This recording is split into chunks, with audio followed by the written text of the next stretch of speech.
भारत रत्न श्री अटल बिहारी वाजपेयी जी का आज जन्म पूरे देश में हम बहुत उन भावनाओं के साथ मना रहे हैं जिन भावनाओं ने अटल जी को हमारे हृदय में सदैव अटल कर दिया। आज सुबह एक पुस्तक का विमोचन करने के लिए डॉक्टर इंदर सिंह जी और इनके साथ सारी इनकी टोली आई थी, साथी आए थे और कविता का इन्होंने नाम दिया है, उस किताब पुस्तक का नाम दिया है अटल तो अटल है। एक व्यक्तित्व तो इस प्रकार का जिन्होंने अपनी कार्यशैली से, अपने व्यवहार से, अपने जीवन से अपनी स्मृतियों को हमेशा के लिए अटल किया। ऐसे हमारे अटल बिहारी वाजपेयी जी।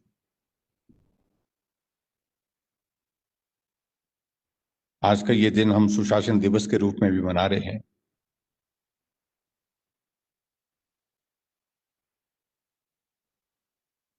और उस दृष्टि से भी आज के इस दिन का बहुत बड़ा महत्व है।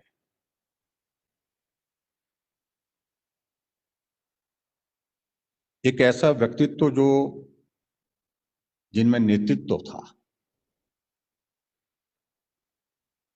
जब बोलते थे ऐसा लगता था कि ये बोलते ही रहे और हम सुनते रहे। और हम सब लोग इस बात के कई बार चश्मदीद गवाह हैं। और संसद में जब बोलते थे,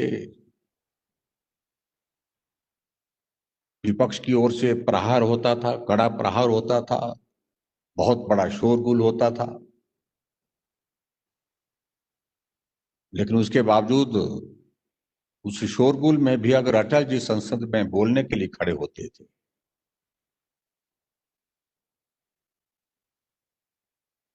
सब लोग अपने अपने स्थान में बैठ जाते थे। अब सब उनकी बात सुनने के लिए जो है उत्सुक होते थे।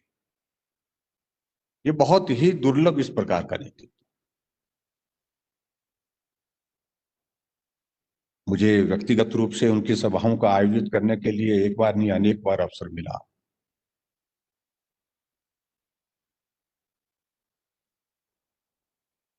और जब आना होता था तो स्वाभाविक रूप से उनके लिए, उनकी एक झलक पाने के लिए लोग आतुर होते थे। और उसके बाद जब मंच से चलना शुरू, बात बात शुरू होती थी, कार्यक्रम की शुरुआत होती थी, लोग बेसब्री से उनके भाषण का इंतजार करते थे।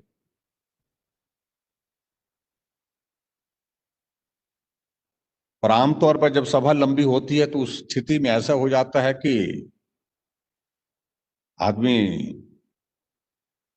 अपना सब्र संयम कई बार छोड़ देता है। ऐसी परिस्थिति में बात करना शुरू कर देता है, चलना शुरू कर देता है, निकलना शुरू कर देता है।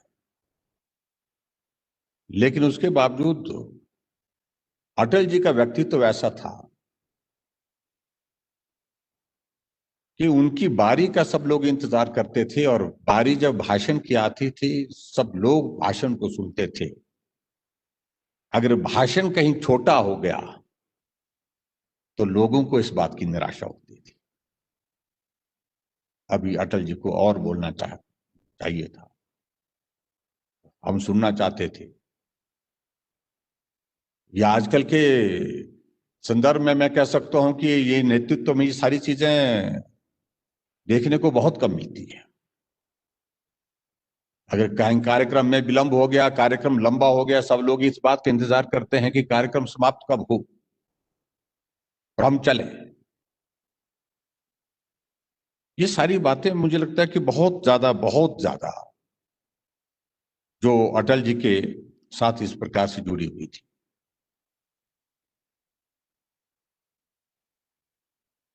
जब अटल जी का देहांत हुआ,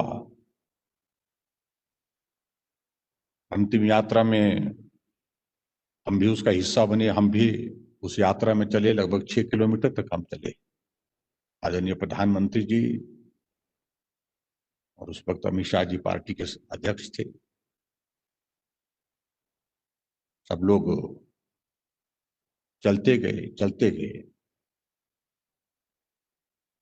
और 6 किलोमीटर पैदल चलने के इस दौर में हमने एक चीज को देखी। देश की राजनीति से वो लंबे समय तक जो है अस्वस्थ होने के बाद, लगभग 2004 के बाद वो सक्रिय राजनीति में देश में रही।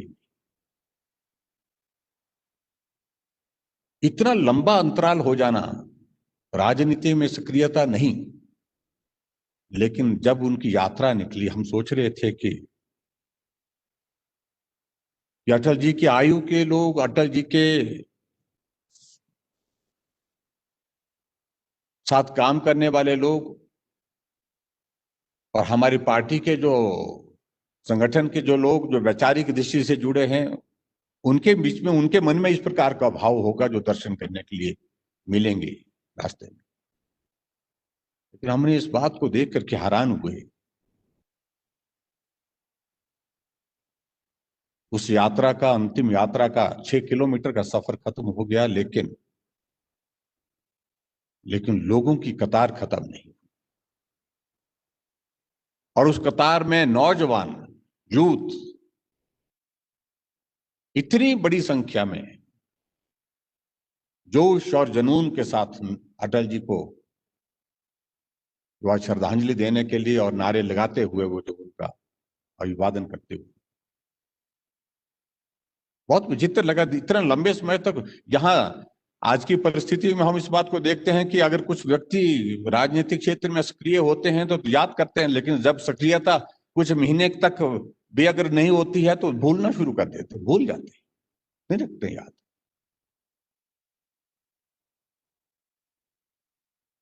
इसलिए उनका कद कहां था, कितना था। इसीलिए हमारे संगठन की ओर से इस बात का कि अटल जी तो अटल हैं, और इसलिए एक बात को का जिक्र हमेशा वहां हमारे केंद्रीय कार्यालय में संगठन के हमारे रहता है। अटल जी गए नहीं, अटल जी तो सदैव हैं, और इसलिए दीवार पर लिखा हुआ सदैव अटल, जो कहीं भी, कहीं भी, किसी भी सूरत में भूले नहीं जा सकते। देश के लिए उनके योगदान के संदर्भ में बहुत सारी बातों का जिक्र हुआ, और मुझे इस बात को लेकर के प्रसन्नता है कि वो कल्याणकारी योजनाएं आज देश के लोगों की सेवा कर रही हैं। और उस दृष्टि से मैं कह सकता हूं कि लंबे समय तक राजनीति में रहे, और लंबे समय तक राजनीति में रहने के बाद राजनीति से जब चले गए, सक्रियता समाप्त हो गई, उसके बाद जीवन से भी चले गए। लेकिन जीवन के इतने लंबे समय तक राजनीति में रहने के बावजूद भी कोई आदमी अटल जी की ओर उंगली उठा करके नहीं कह पाया कि अटल जी आप में ये दोष।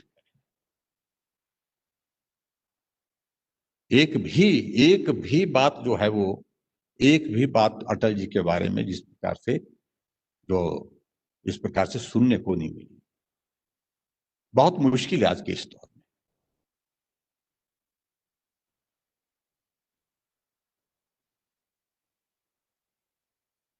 स्वभाव से बहुत सहज और सरल, लेकिन राष्ट्रभक्ति के उस जज्बात से सराबोर होकर के वो हमेशा जहां राष्ट्र की बात आती थी,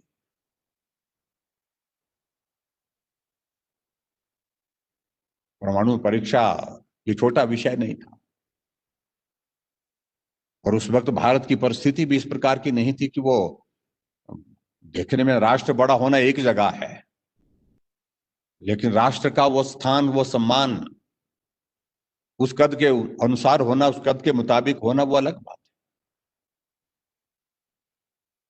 भारत बड़े राष्ट्र के रूप में जाना जाता था, भारत मजबूत राष्ट्र के रूप में जाना नहीं जाता था। भारत के नेतृत्व के बारे में इस प्रकार की धारणा है कि बड़ा काम नहीं कर सकते, लेकिन जब अटल जी ने परमाणु बम का विस्फोट किया 1998 में पोखरण में, सारा विश्व स्तब्ध रह गया। ये अटल जी कर गए, इस बात को सोचने के लिए विवश हो गए। हम कल्पना नहीं कर सकते थे। वो उनकी सबसे बड़ी कमिटमेंट जो है वो देश के प्रति, राष्ट्र सर्वोपरि, देश आगे बढ़ना चाहिए, मजबूती के साथ आगे बढ़ना चाहिए। उस दृष्टि से हमेशा जो है समर्पण के भाव से काम करते रहे।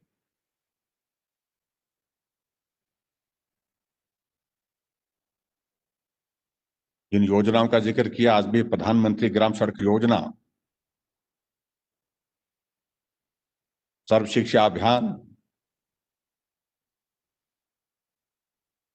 और राष्ट्रीय मार्ग के लिए चतुर्भुज योजना, ऐसी योजना है जो उनके दौर में शुरू हुई। और मैं इस बात को कह सकता हूं, आज मैं जिस तरह का दायित्व हमारे पास है, मैं इस बात को अनुभव कर सकता, अगर ये अटल जी ने प्रधानमंत्री ग्राम सड़क योजना की अगर शुरुआत ने की, आज भी हिमाचल प्रदेश के बहुत सारे गांव, बहुत सारी पंचायतें सड़कों के बिना।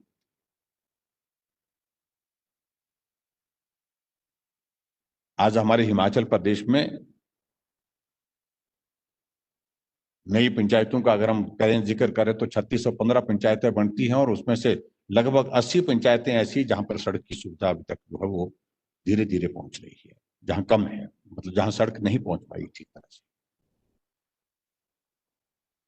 यानी कि एक कल्पना आप देखिए कि ये संभव नहीं है, देश के गांव के लोगों की पीठ का बोझ उतारना है तो उसके लिए हमको केंद्र से योजना बनानी पड़ेगी। और 60,000 करोड़ रुपए उस वक्त की इस योजना के माध्यम से गांवों में सड़कों को पहुंचाने का, गांव में सड़कों को पहुंचाने के साथ गांव में सड़कें पक्की करने का। शहरों में सड़कें बन गई, पक्की हो गई, अच्छी बड़ी गाड़ियां चल रही हैं वहां पर, लेकिन गांव के लोगों का पीठ का बोझ उतारना, ये कोई प्रधानमंत्री सोच नहीं पाए उस दृष्टि से। इसलिए उन्होंने कहा कि इसके लिए केंद्र से योजना बनानी, प्रदेश के साधन नहीं हो सकते, संभव नहीं है। और उसका परिणाम आज हिमाचल प्रदेश के हर गांव को सड़क है। अगर ये इस प्रकार से ये योजना शुरू नहीं होती तो आज हिमाचल प्रदेश में सड़कों के निर्माण के लिए, निर्माण की दृष्टि से हम बहुत पीछे होते। इसलिए बहुत सारी बातों का जिक्र आज के इस दौर में इसमें हम कर सकते हैं।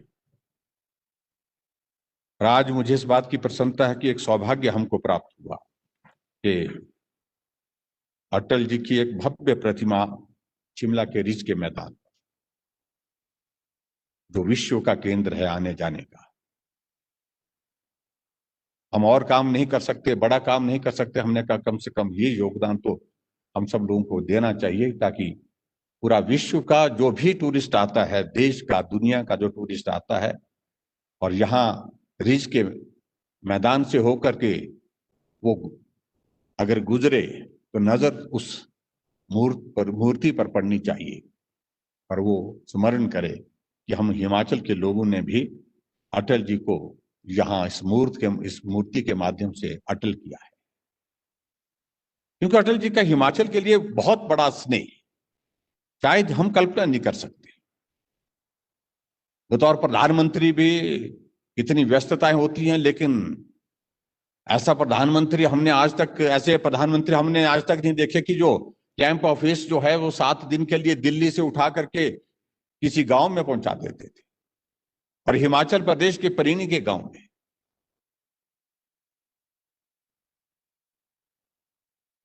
आजाद भारत के इतिहास में इस तरह के प्रधानमंत्री का जो है वो स्नेह किसी जगह के साथ, किसी प्रदेश के साथ, किसी गांव के साथ हमने आज तक नहीं देखा।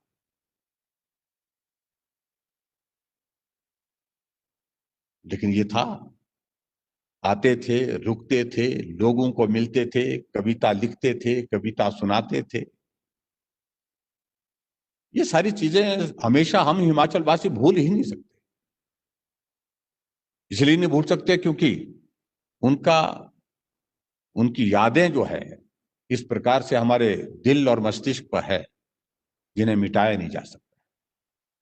वो सदैव अटल है। और मुझे इस बात की प्रसन्नता है कि लगभग 1 करोड़ 8 लाख की लागत से ये स्टैचू बनकर के तैयार हुई। और इस स्टैचू 18 फीट की ये स्टैचू अटल जी की, जिसमें 9 फीट का हमारा जो पेडेस्टल है और स्टैचू 9 फुट की है। तो ये बहुत भव्य मूर्ति यहाँ पर हमारे रिज के मैदान पर हमेशा अटल जी की अटल जी की याद हम सबको और हमारी पीढ़ी को भी याद दिलाती रहेंगी। मैं आदरणीय प्रधानमंत्री नरेंद्र मोदी जी का भी आभार व्यक्त करता हूँ। आज के इस अवसर पर उन्होंने राष्ट्र के लिए जो, किसानों के लिए जो संदेश दिया, और एक साथ 9 करोड़ से ज्यादा किसानों के परिवारों को 18,000 करोड़ से ज्यादा प्रधानमंत्री किसान सम्मान निधि उनके खाते में पहुंचाई है। एक बहुत बड़ा कंट्रीब्यूशन, बहुत बड़ा योगदान।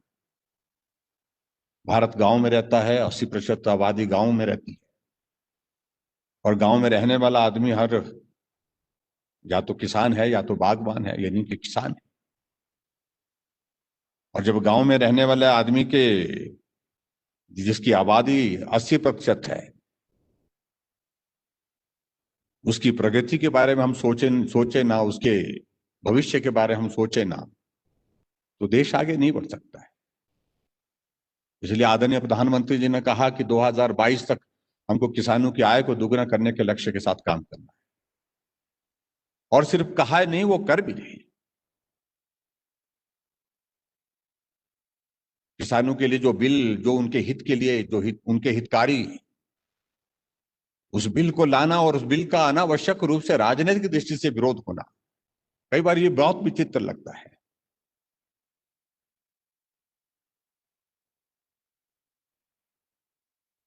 एक प्रधानमंत्री जो किसानों की आय दोगुना करने के लिए कल्पना कर रहे हैं, बात कर रहे हैं।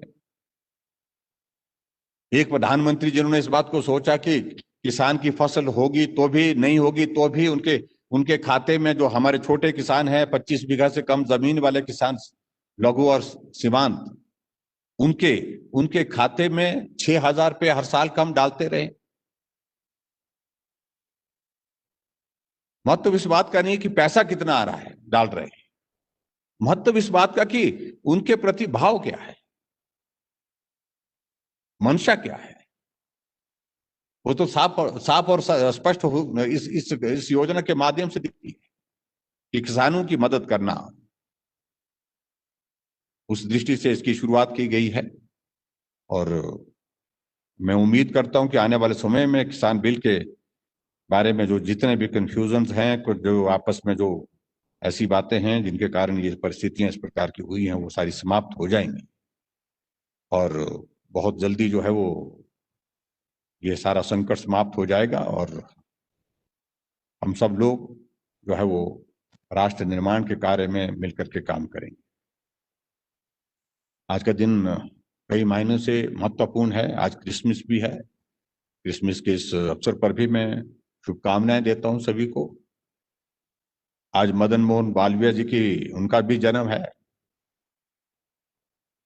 और इस अवसर पर हम उनके भी देश के लिए दिए गए योगदान के लिए, विशेष तौर से देश की आजादी के लिए, देश की स्वतंत्रता के लिए उनके योगदान को भी हम आज स्मरण करते हैं। आज बताया गया कि गीता जयंती भी है। गीता हमारे जीवन के जो जिसने जीने का दर्शन दिया है, जीने का रास्ता बताया है, इसलिए उस दृष्टि से कई चीजें आज महत्वपूर्ण है।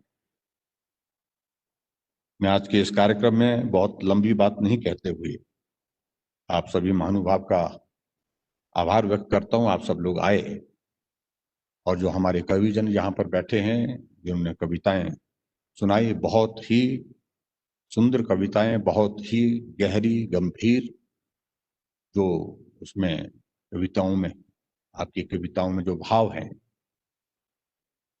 आज के इस अवसर पर हमको सुनने को मिले। मैं आप सबका भी अभिनंदन करता हूँ, आप सबके धन्यवाद करता हूँ। कोविड के चलते अभी सामाजिक दृष्टि से हमारी कुछ सोशल रिस्ट्रिक्शंस अभी तक भी कायम हैं, और मैं उम्मीद करता हूँ कि हम सब लोग इस दौर से भी बाहर निकलेंगे जल्दी। मामलों में पिछले कुछ अरसे में बढ़ोतरी हुई थी, इन दिनों में कुछ उसमें कमी आई है, लेकिन उसके बावजूद भी हम सबको बहुत सावधान होकर के चलना है। आप लोग स्वस्थ रहें, परिवार भी आपका स्वस्थ रहे, ऐसी मैं कामना करता हूँ। और आज के इस अवसर पर आप सब यहाँ उपस्थित हुए, आप सबका बहुत बहुत धन्यवाद। नमस्कार।